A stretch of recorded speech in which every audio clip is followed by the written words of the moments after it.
Hi, everyone, and welcome to another episode. I'm your host, Lily Fifield, and you're watching Somos Uno. Today's special guests are here to help us get informed and inspired in hopes of putting us one step closer to that American dream.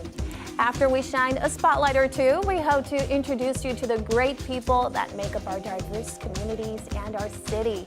Today, we're creating pathways to empowerment and success, one Latina at a time, with Mana de San Diego, and we catch up with Jovani Ruiz from Team Aquino Ruiz, bringing us the latest market trends and changes in the real estate world. This is Somos Uno.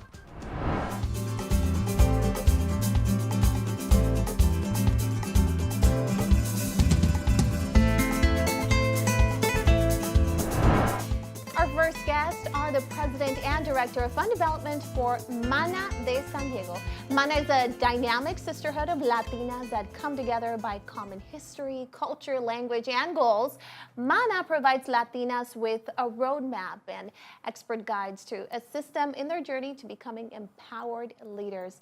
They offer mentor, scholarship, and leadership programs, among many other things. And to tell us all about it, we have the President of the organization, Venus Molina, and Director of Funds Development and Membership Services, Rosa Maria Hernandez. Thank you for being here today, ladies. Gracias. Thank you. To start off, I just want to introduce both of you, Rosa and also Venus. Venus, you told me you were an hermanita yourself. Tell me how it all got started. I was 12 years old. I was at PB Middle School. I was considered an at-risk young student. How do you get that classification? Well, I was bad. Came from a bad neighborhood. Okay. I was not doing well, but I was pretty bright. I was considered a GATE student, but and so one day during 7th grade, these two women came to my school at the time, which was PB Middle School, and came and met with us. And these women looked like me, they talked like me, and they talked about this mentorship program and said, you know, we're going to partner you up with other Latina women, and we will, you know, expose you to different careers, and, you know, we're going to go on trips. And they got me on trips. I said, oh, great. What did you think at the moment? Was this something new for you? Totally new. It sounded too good to be true. I was like, this is weird. Yeah. So we all kind of looked at each other. They said, you know, you have to show up on Saturday at this time with your parents, you know, your mom or dad or whoever is your guardian, and you have to commit to this program, to this mentorship program. So out of the group, 12 of us committed. My mother went by and she signed the contract. I signed a contract. And I was partnered up with this a mentor, and she was probably the most boring person ever. She was an accountant. We were very different. I'm loud and rambunctious. And at the time, you know, you're younger. Accounting doesn't sound too exciting. It was boring, and you know, I wanted to be paired up with the girl with the big hair like mine. And she has the same hair, by the way, the same hair. Her name is Josephine Angulo. Is that when you don't straighten it, probably? Right, and she has been my mentor for the last 30 years. Wow. So we're still connected. We still have a relationship. She's been to every graduation. She's been to every important time in my life, and honestly, if it wasn't for her, and Mana, I wouldn't be where I am now. So I owe that to her, and now come full circle, 30 years later, I'm the president of the organization that changed my life. And you told me you were one of the first groups. I was the first, we were the guinea pigs, 1987. Wow. This is when we started testing out the program. And women came together because during the 1980s, there was a high percentage of girls that were dropping out of school, Latinas. There was high pregnancy. It was more like 50% of the girls were not graduating. So they decided to take us in middle school to really impact and make sure that we graduated high school. That was the goal, to get us to graduate high school. And it was a success. It was a success. And so once we were in high school, they said, well, let's get you guys into college. Okay, let's get you guys into careers. Let's get you guys scholarship. So everything just became really organic. Of course. Well, you know, that's beautiful that you were able to do that and come back. And now you have, you know, Rosa, who's part of the organization. So you came on as staff. You weren't one of the hermanitas? I was not actually. Even though I was born and raised in the same barrio, and I got to meet Venus through her job and our families. For me, it was different. I was in college when I first was introduced to Mana, and some of my sorority sisters at the time were hermanitas mentors. Okay. And we took turns in either helping her out as being a mentor, taking the hermanita out for ice cream, going to the celebrations. And as I continued in college at San Diego State, I found out that there were other Latinas that I was close to that were like, oh, let's go to this Mana mega mixer. Let's go to this other Mana celebration networking event. And I started getting more involved. And it was soon after that that I was part of the first cohort of the Latina Success Leadership Program, which really truly introduced me into the core of what changed my life at the time. I was in academia. I was a college counselor for about 10 years. Wow. So Mana came knocking at the door and saying, we need you over here. Yes, we do. So you got to see the other side. You started off as a mentor. I wasn't a mentor, but I got to help out in a sense. Okay. In a way, I kind of was a mentor. It was a group effort because we were all in college at the time, so we like to divide and conquer. And the beautiful thing is that I get to see kind of like the other end of giving back, and then I also on the receiving end as being part of also the first cohort of the Latina Success Leadership Program that then allowed me to see my true passion because I've always wanted to be in philanthropy and community relations. I always knew I was good at it in the community, and Mana really allowed me to take that chance on me getting to have a career change and apply it and be true to my passion as well. That's beautiful because, I didn't know about this program or organization before, we found out about you guys. But you're saying that you didn't know, but as soon as you met one person, everybody just seemed to be part of it. So you called it a sisterhood. You said it's a national. We're part of a national organization. We're one of 18 chapters. San Diego, of course, is the largest. We have close to 600 members. We have staff. We have an office. And if you do travel to different states and different cities, you will probably find a Mana chapter that you can connect with in a Mana sisterhood. I didn't have the opportunity to be part of a sorority, so this is my sisterhood. So I can, you're my hermana or an hermana that I can go to and ask for help. So it is a sisterhood, and we're nationwide. That's beautiful because it's a sisterhood that starts so young. Yep. Yes. I mean, it's like a life connection that you have with your mentor. So you said when you started, you signed a contract. What is this contract, and what does it mean to be an hermana? It's your life. No. So we all had to sign on to this contract. My mother, as the parent, to say, yes, my daughter will be attending, her monthly her monthly workshops because there was monthly educational workshops or outings, and so we had to commit to that. Me as a hermanita, and everything has kind of grown organically, but as an hermanita, I had to sign on to say, okay, I am committed to the program. I'm not going to, I'm going to try to make it to all of the classes. I will commit to keeping a GPA at this level. So there was commitments that I had to make as a student, and my mentor they commit to their to fulfilling their part of the contract. To make sure that we connect at least once a week, that there's a one-time and once a month a workshop opportunity. So all of us together, it was a group effort. Yeah, the family, the student, the hermanita, and the mentor. Well, now that you're on the other side, I want to get to those details right after a short break. We're going to come back, and then we're going to talk about the program and all the different options that you guys have for Latinas here in the community. We'll be right back. Okay, we're going to take a quick break, and when we come back, Venus and Rosa are here to discuss their incredible programs at Mana de San Diego. Don't go anywhere. You're watching Somos Uno. Introducing S1 Connect by Synergy One Lending, a company committed to making your home buying experience easy and convenient. S1 Connect is the best way to simplifying your home buying experience so that you can get your dream home faster. Whether you're a baby boomer, a millennial, or a luxury home buyer, S1 Connect offers you the opportunity to receive real-time notifications about your home loan so that you're informed every step of the way. Apply for a loan from anywhere. Compare various loan scenarios to help determine which product best fits your needs. Track your home loan progress with real-time notifications. Safely and securely upload loan documents from your mobile device. And have instant access to your loan officer and real estate agent. Basically, we're all about speed, ease, and expertise at Synergy One, so download the S1 Connect app today. To learn more about S1 Connect, visit us at s1lending.com. Follow us on Facebook, Twitter, and Instagram to find out everything we have going on at Synergy One Lending.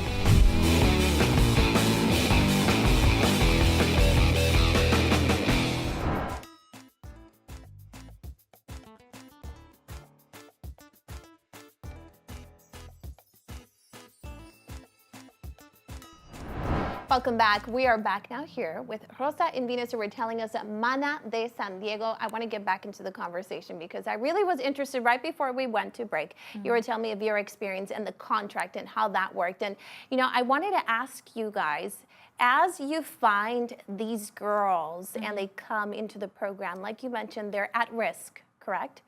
So what do you guys do to make sure they're able to go through the program? Because they are at risk, because it might be difficult.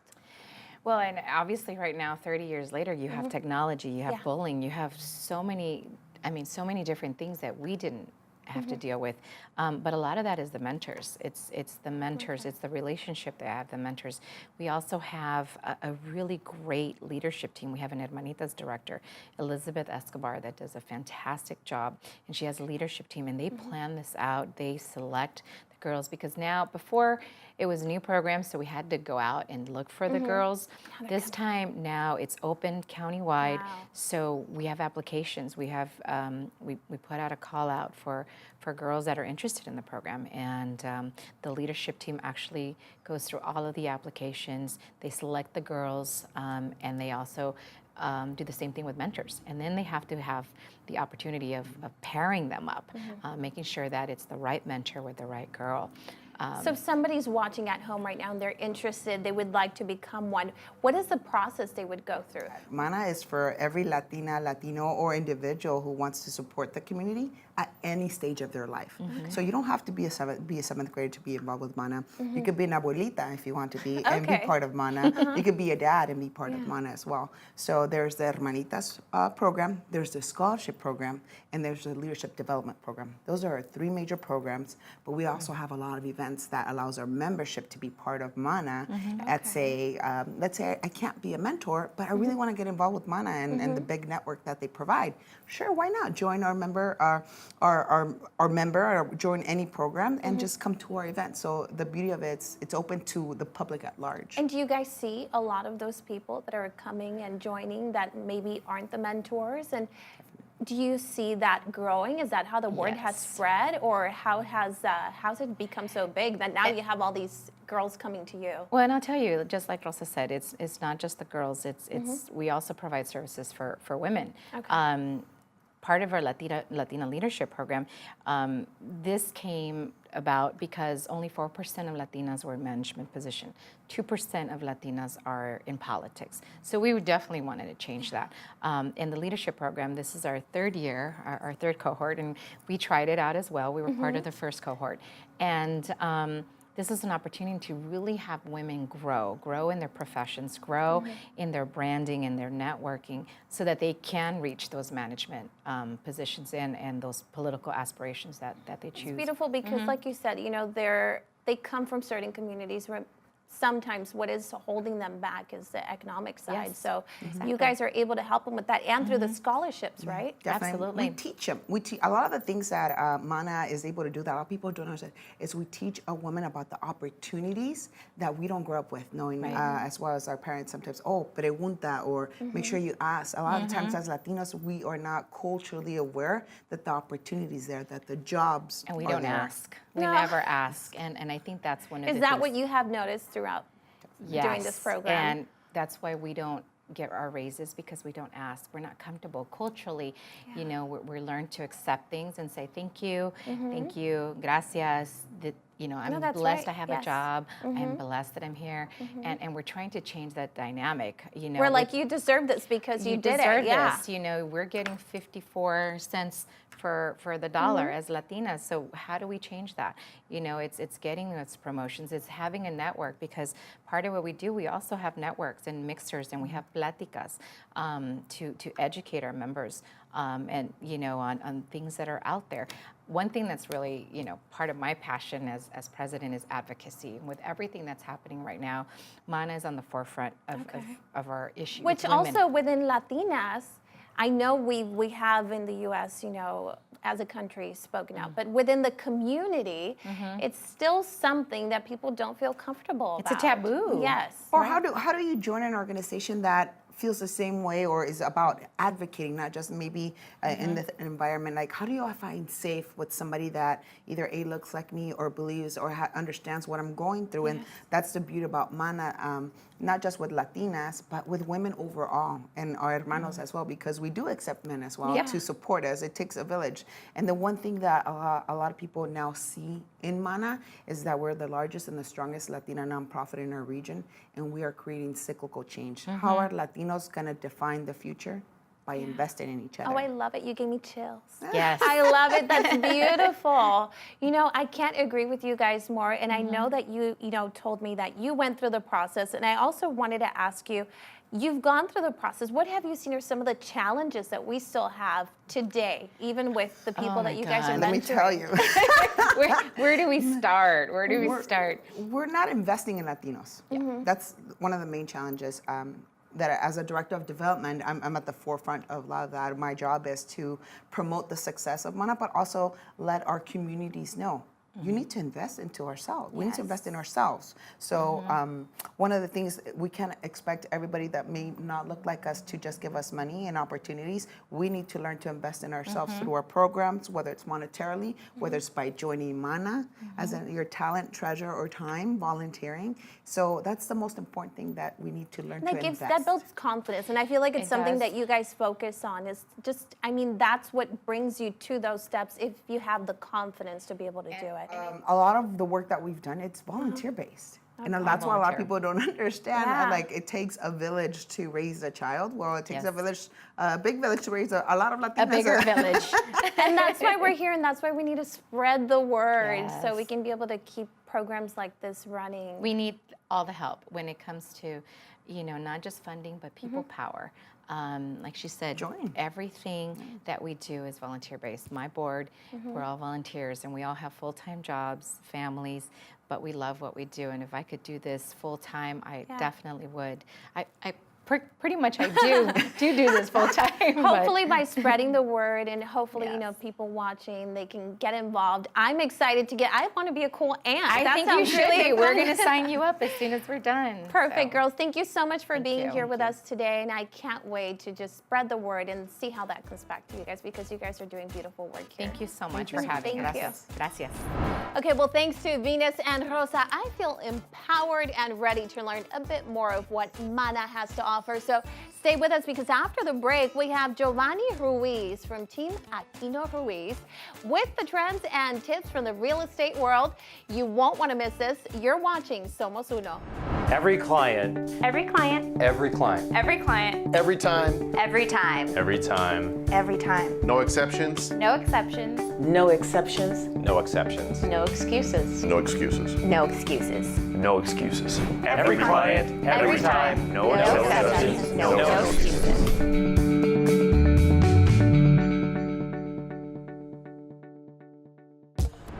Welcome back. Our next guest is a realtor with the Aquino Ruiz team, who's here to give us the information that we need to achieve the sale and purchase of our dream homes. This North San Diego duo is a great resource to first-time home buyers, homeowners looking to move, and the Hispanic community members of their community. Also, to help us achieve all those ownership goals that we have, Jovani Ruiz is here with us now. Jovani, muchas gracias por estar aquí con nosotros hoy. Sí, no. Para empezar y para introducirte a la gente que está viendo en casa, cuéntanos un poquito cómo te empezaste tú en esta industria. Ok. Cuando yo empecé en la industria fue en el 2009. Me había graduado de la Universidad de San Diego State. Como la gente puede saber, en ese tiempo no había mucho trabajo, la economía estaba mal. Y De más hecho, en esta industria. en esta industria, Sí. todos estaban saliendo de la industria. Y si hay algo que aprendí en la universidad es de cuando alguien o la mayor parte de la gente está haciendo algo, hay que hacer lo contrario. Es cuando yo entré. ¿Y no te dio miedo sabiendo que en ese momento no era necesariamente lo que se veía como una buena decisión, igual de tomar en ese tiempo? Sí, me dio un poco de miedo, pero la verdad es de que yo tenía una meta. Yo quería ayudar a mi comunidad y realmente en ese tiempo mi comunidad estaba sufriendo mucho. Sí. Mucha gente estaba perdiendo sus casas. Lo estaba intentando guiar en ese tiempo a hacer la mejor decisión en base a sus casas, sus finanzas, para poder crear un patrimonio para sus hijos al futuro. Y la verdad es muy interesante que dices eso porque la comunidad latina fue muy afectada por la recesión y fueron algunas de las comunidades de que a veces se metían en esos contratos de crédito sin en verdad saber las consecuencias de lo que está pasando. Entonces tú entraste y les pudiste igual traer más información. Sí, y eso realmente es cómo manejamos nuestro negocio ahora. No somos los agentes de bienes raíces de sus papás. Realmente tratamos de informarlos para que tomen la mejor decisión posible. Muchas veces conocí gente que me decían, yo no sabía lo que yo estaba firmando, yo no sabía, yo estaba siguiendo la guianza de mi agente de real estate y entraron en programas que no les beneficiaron a largo plazo. Realmente beneficiaban a la gente de real estate o a la gente de préstamos, pero a ellos les causaba ¿Y por un qué era problema. eso? ¿Por el idioma o por la persona que estaba haciendo negocio que no necesariamente quería darle todos los detalles? Es un poco de las dos cosas.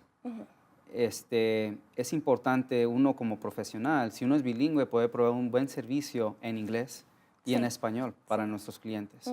Entonces nosotros llenamos ese vacío que existe de mala información. Entonces muchas veces no es que uno tome una mala decisión, es una decisión que no está muy bien informada. Entonces proveemos esa información en el idioma que ellos entiendan. Sí. Y, eso es Y la verdad que es lo mejor que se puede hacer porque no necesariamente nada más porque haces esa venta significa que va a correr la palabra de tu negocio, pero cuando igual le ayudas a una persona, en verdad pues tienes interés en su futuro, pues la palabra corre. Me imagino que es lo que ha pasado con ustedes, porque si empezaste en el 2009, ya vas para 10 años. Sí. ¿Cómo te ha ido estos 10 años en la industria?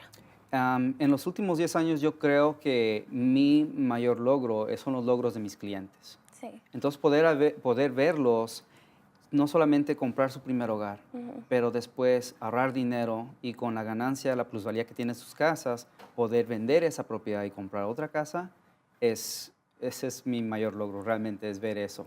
Y tú tener me esa estás experiencia. explicando que es algo que tú te enfocas, ¿no? Entonces, si tienes un cliente que tiene una casa, igual les ayudas, aunque ya les vendiste esa casa, en unos años a agarrar algo más como la casa de sus sueños, ¿no? Exacto.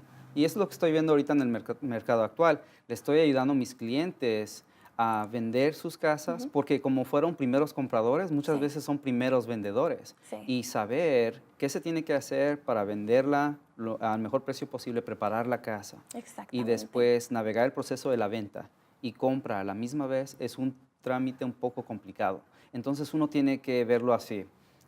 Yo les explico que es como brincar de un camión que va andando sobre un tren que también va andando.